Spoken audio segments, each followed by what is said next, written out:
My RPG roots began over on the Sega side of the console divide, before cross-pollinating with all the Western releases the PC had to offer. For me, this meant that I was more enamoured with the Phantasy Star games, oddly 3 more than 2, Shining Force and Shining in the Darkness, until games such as Albion and Icewind Dale made their way onto the home computing scene.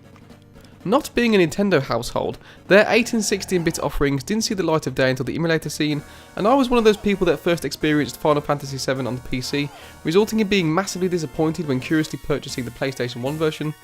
But prior to all of that, the Sega Saturn took centre stage in front of the TV, and despite the bashing it took at the time, I never really saw it as doing anything wrong. This might be because of the games that I chose to purchase, well, asked for, because when the Sega Saturn performed well, it produced games to show it, and months of magazine previews and spoilerific game guides made Christmas 1997 highly anticipated. Shining the Holy Ark was the latest game to be released from Camelot Software and was a clear successor to the early Mega Drive release, Shining in the Darkness. As the game starts, we are first provided with the Sonic Software Planning logo, which for me at least, instills me with an instant shot of nostalgia straight to the brain, followed by what was at the time an impressive FMV depicting 3 sinister characters with fantastic cloak effects, that each conjuring an energy sphere to attack the titular Holy Ark as it passes by an eclipse.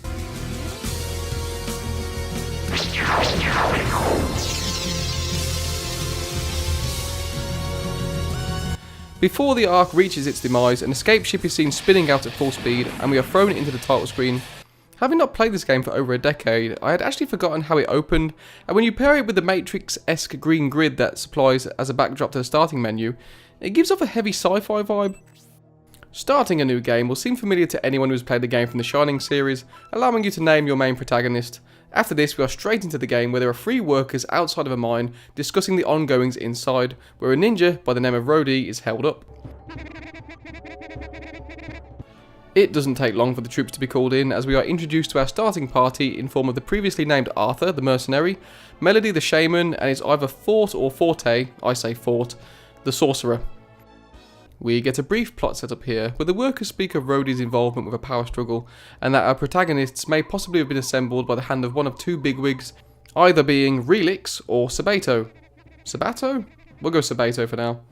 We also get mention of a paladin called Lisa and a dragon warrior called Basso, which at this point we don't know whether to be friend or foe, though if you were looking in the instruction manual, you might see a few spoilers. Speaking of the instruction manual, I feel it necessary to pay homage to its existence and let it set up the game for us. I'll refer to page 6, the objective of your quest. Shining the Holy Ark is a fantasy role-playing game set in a 3-dimensional world for you to explore with your loyal band of companions, do battle with nefarious monsters, and unravel mysteries profound in your efforts to recover a magical artifact of fabulous power. The true nature of the quest will be revealed only to those bold enough to preserve it through the trials of each perilous dungeon and maze. Suffice it to say that the adventure at hand begins in the dark mines of the Desire Mountains, where you must seek out and subdue Rhodey, an infamous ninja wanted by the king.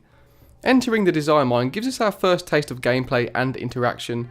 The first comparison to Shining in the Darkness and other games will become apparent pretty quickly with the inclusion of the trademark nodding and shaking heads to choose yes or no, and the image-based menu system and equipment graphics. The second biggest comparison will come in form of the first-person tile-based 3D perspective, which will allow you to traverse forward and backwards, turn left and right, or strafe whilst holding down the B button.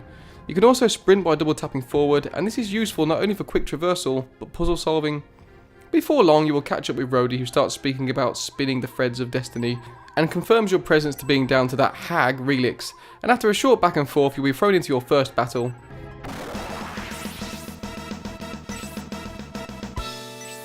You'll notice that there are no transitions into battle screens here. Our ninja friends simply walked into frame and the battle continued to take place from the first person perspective of Arthur.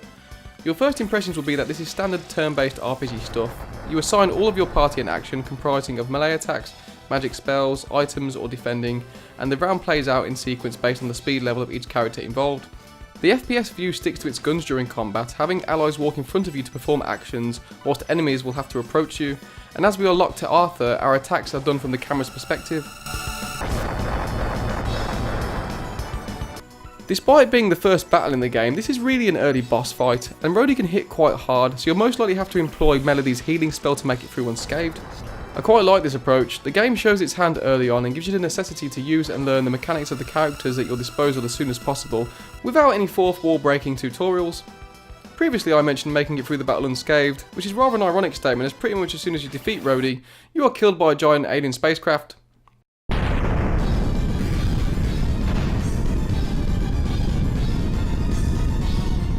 As our characters lie presumed dead on the floor, Fort takes a last stand against the lingering demon, who appears to perish, however gets the better of him and in a quite creepy way climbs inside him and floats him out the room.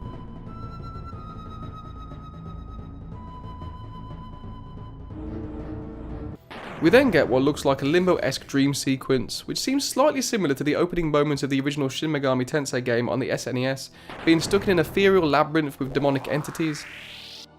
Here we get a shot of our main bad guys as they mistakenly speak about our involvement with Rhodey's plan and their lack of desire to resurrect the 1,000-year kingdom. We then get a really odd TV static moment followed by what looks like the view from the inside of an eyeball, where we share some dialogue with our little bow-tie headed alien friend.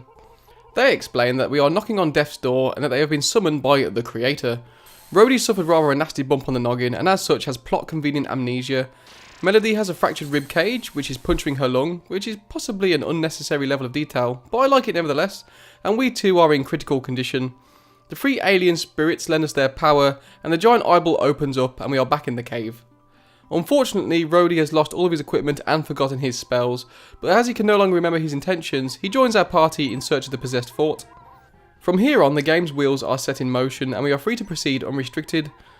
What I mean by that is that some games, RPGs in particular, will hold back on certain mechanics that you can't access until you've reached a certain milestone or gone through a set of tutorials, but here everything is readily available right away. That isn't to say that you don't have to work for your abilities. This is a role-playing game after all, and your key to success will be through leveling up through combat and buying new equipment. The Desire Mine will now be host to random encounters and you'll quickly meet some new and varied low-level enemies. It won't take you too long to gain a few levels and realise that you probably have no idea where you're going due to the maze-like structure of the dungeon. Luckily, pressing start will bring up a map, which is drawn as you explore and is essential if you want to make any efficient progress. Exiting the starting dungeon will present us with the world map and take us to our first town. Towns are displayed in a similar way to dungeons in that they are in the first person, however the grid that you are mapped to is no longer set out in standard squares. Instead it has these weird offset angles which can often make it a little confusing into which way you have to face in order to efficiently move to where you want to be. But it isn't an issue by any means, but it can be a little bit confusing. As expected, towns are host to any staples of the RPG game, in form of shops to buy new equipment, a save point, which in here is form of a church, and a handful of NPCs to converse with, and a good old fashioned pub to rest in and regain health and mana. Pubs are probably the best place for NPC natter as they will often be littered with the local alcoholics, and our first tankard introduces us to the aforementioned paladin and dragon warrior, setting up future plot and locations. Dungeons are where you'll be spending the majority of your time in shining the Holy Ark, and likewise the majority of the time you spend in dungeons will be in battle, so the enjoyment from the game will come down to whether you find both of those things enjoyable. I'll start with dungeons first. Each enemy-infested location that you'll find yourself in is a puzzle-based labyrinth of deceiving size, which is host to dead ends, pitfalls, traps, hidden rooms, and items. Starting a dungeon for the first time can be quite overfacing, as you have no idea the size or how far you should travel in case you become unstuck. Each location holds different varieties of hurdles to overcome and puzzles to solve. As an example, early on you'll find yourself in the Enriched Dungeon basement, which requires you to find 3 crests which open up different locations inside the dungeon in order to find a key which ultimately leads you to the next dungeon. That is a fairly standard navigation puzzle that you would find in probably most games, but these evolve as dungeons get harder. The cave has a 3-headed serpent which blocks your path, causing you to find alternative routes. The mountain cave has ice which forces you to slide 2 tiles at once and can cause you to fall down pitfalls. And the later levels require greater consideration, with a shrine that flips you upside down to traverse the ceiling, and another which requires using switches to change the direction of waterways that you can hop over. You will also be presented with logic puzzles to bypass, which are a little harder to achieve with trial and error. For instance, there is a shrine later on that can only be accessed by stepping on stones in a particular way after deciphering cryptic clues, and a weight balancing puzzle towards the end which really had me stumped for quite a while. The way in which these dungeons have been designed is one of the main selling points which makes Shining the Holy Ark stand out, and they are perfectly balanced to not become too irritating or too vast so they are annoying. I mentioned earlier about them being deceiving in size, and that comes down to how long you spend in these environments over their actual space to traverse. If you take a look at a completed map, there usually isn't that much to it, but the way that the game has you explore means you won't simply breeze past each tile, as you can easily miss something if you don't keep a keen eye, and item drops and chests often contain highly powered weapons and armour. What really makes the level design unique is how it incorporates the random battle system.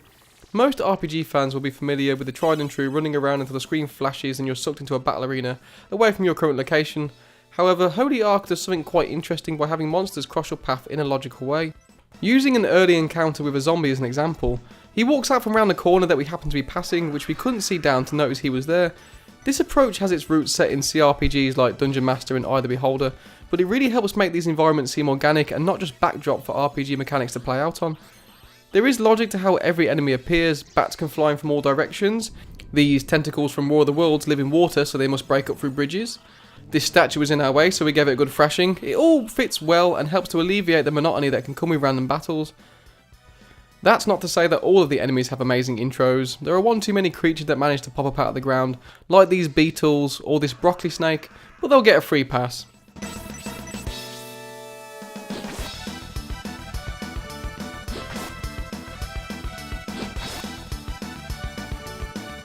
So, the combat fits in well with the design of the dungeons, but it also fits in with the pace set out.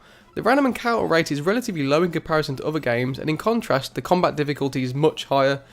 Enemies, even in the earlier stages, can be quite tough, and you'll be hard pushed to breeze through any battle without going for a few rounds. This might seem a bit off-putting depending on your preference, as spending 5 minutes battling a hell spiral might not seem appealing. However, thankfully, the experience and gold gained from battles is quite generous, meaning you'll often gain levels in only a few fights, and the stat boost gained from these can be massively useful.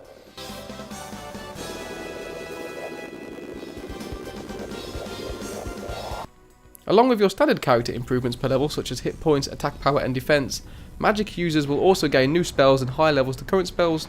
Magic types consist of attack, support and healing, and a couple of environment based spells which can be invaluable, such as the ability to jump back to the start of a dungeon for a quick escape, or the suppression spell which dramatically lowers the encounter rate.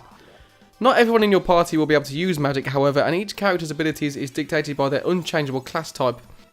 Though there isn't a massive amount of differentiation between Paladin and Kuonichi, or Dragon Warrior and Berserker, but as you can only have 4 characters at one time, repetition is somewhat needed.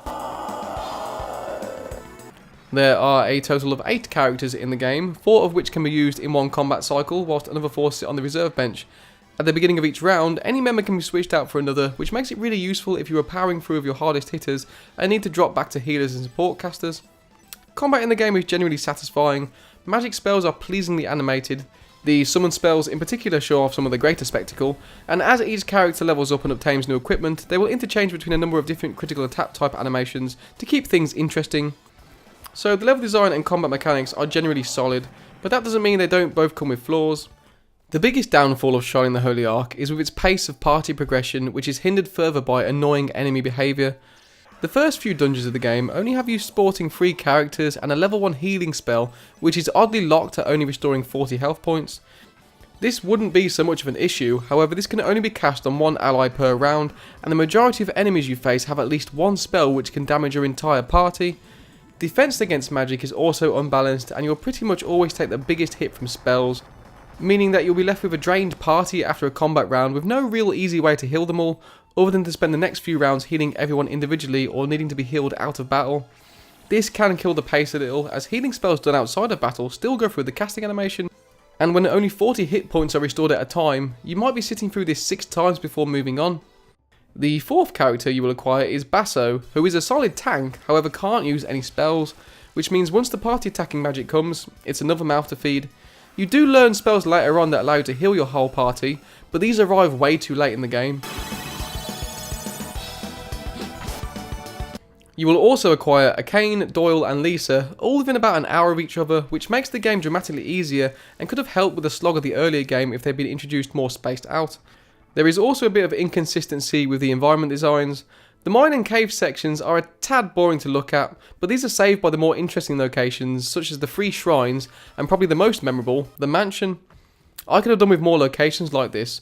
Rather than mapping out stone-walled caverns or mystical labyrinths, we are early on treated to a manner not too dissimilar to the one out of Resident Evil. We even have to collect keys to open certain types of doors and have to solve a puzzle where we banish a spirit using holy water to obtain a book to place on a shelf. This is probably my favourite part of the whole game, as it is interesting to see a more relatable and realistic thought out map. It is also where you find Basso pooing his dragon pants.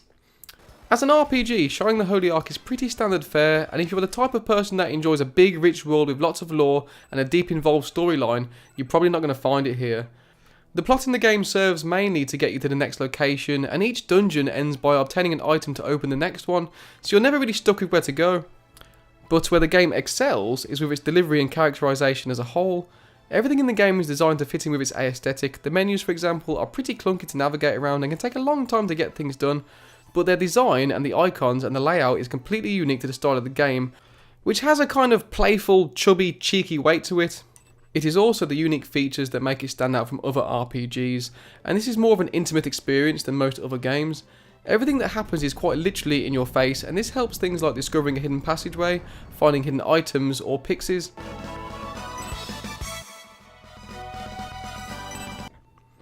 Pixies then. If you haven't played the game before, you're probably wondering what those little marching icons are in the bottom right hand corner.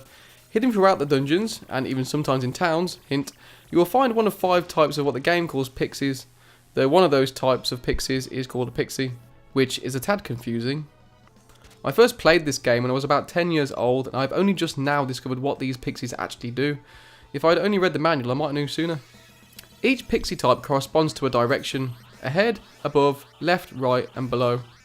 Each battle is preceded by a short transition which will give you a limited amount of time to choose which pixie corresponds with which direction the enemy came from and initiate them using the A or C button. If you do it right, then the pixie will get hit in before the battle starts, and the amount of damage done is dictated by how many you have collected. This is a really cool feature, and I don't think I've seen anything similar in any other game. It also can really help jump past unnecessary battles when backtracking through low level areas, as pixies attack all enemies on screen and can often clear them out before the battle even begins.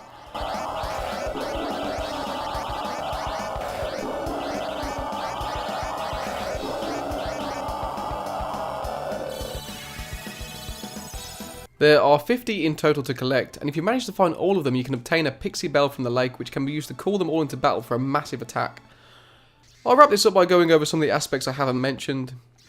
Due to the generous amount of XP that is gathered from battles, there isn't any need for grinding in the game, which would probably be a deal breaker due to the length of some of these battles. However, the same possibly can't be said for money, as merchants will often have quite a large amount of new equipment to buy, and with 8 characters, all of which can equip multiple armor types simultaneously, you'll probably be left wanting some more coin.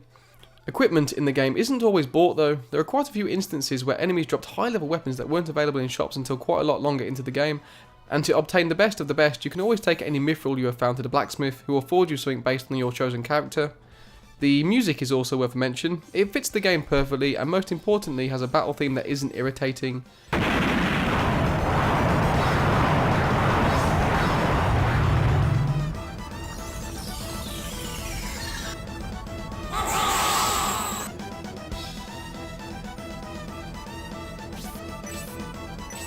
The 3D style is also interesting, as it hasn't adopted the 3D model on a 2D background approach that a lot of the early titles did. Instead, it has gone for the opposite by having a 2D sprite moving around in the 3D world. I feel like this works much better, as it allows for more detailed character designs, opposed to what would probably be a few polygons made to look like a person. Enemy design is a bit hit and miss, and there are a few colour swaps of the same enemy scattered about, but generally the pre-renders are quite interesting to look at, yet a little nonsensical. Though, to say that about a game set in a fantasy world is itself nonsensical. My dragon with an axe just hit a tree, making its head fly off, which caused a wolf with a wolverine claw to gain a level. Try making logical sense of that. Leveling in the game is very disciplined, by which I mean you won't be doing thousands and thousands of damage or breaking HP limits. You stay in small numbers, growing gradually, and it will take you a fair while to reach level 20, but when you do, and true to the Shining series, you will be able to be promoted to a new class. This provides your characters with a new redesigned look and sets them on a new path of magical spells that they can learn. It's a really pleasing touch, and it didn't really need to be included. They could have just carried on as normal and had every character only learn certain abilities post level 20, but resetting them back down to level 1 with their current stats helped keep the game more grounded. Shining the Holy Ark is one that is very nostalgic for me, so I'm probably a bit biased to liking it, but I don't think that has clouded my judgment too much to point out its flaws. Early dungeons can be a bit of a bummer due to party size and enemy attacks, but they are still enjoyable due to the dungeon design, and it doesn't take too long to get past that, and from then on the game is a blast to play right through to the end. The game is also relatively short for an RPG, probably clocking in around 35 hours, which probably seems longer when you're playing it due to how long you spend in each dungeon, as you can only save when you go back to churches. The story won't have you hooked, but it does a perfectly acceptable job of supplying you with a reason to proceed to the next area, and new enemy weapons and armour is included at such a rate that you shouldn't get too bored. Shining the Holy Ark is certainly a hidden gem of the RPG library, and this is probably down to being on the Sega Saturn, and as such is slowly creeping up its way in eBay value to being one of those games that's a little bit too pricey to fork out for. So if you are a fan of the genre and want to give it a go, I recommend it and advise grab a copy soon before they start entering Shining Force free levels of unaffordability. Thank you very much for watching, and if for some reason you enjoyed listening to me drone on and would like the same level of British misery applied to film chatter, you can head on over to Plotcast UK, where me and Dan give a full talk through and review of films we experience for the first time. I'll be back here on the 8th of August with my review of the upcoming game, Unavowed, so feel free to subscribe to make sure you don't miss it. 1 year has passed since your possession. You are wanted by the police for many violent crimes. But we can help. We can give you a new identity.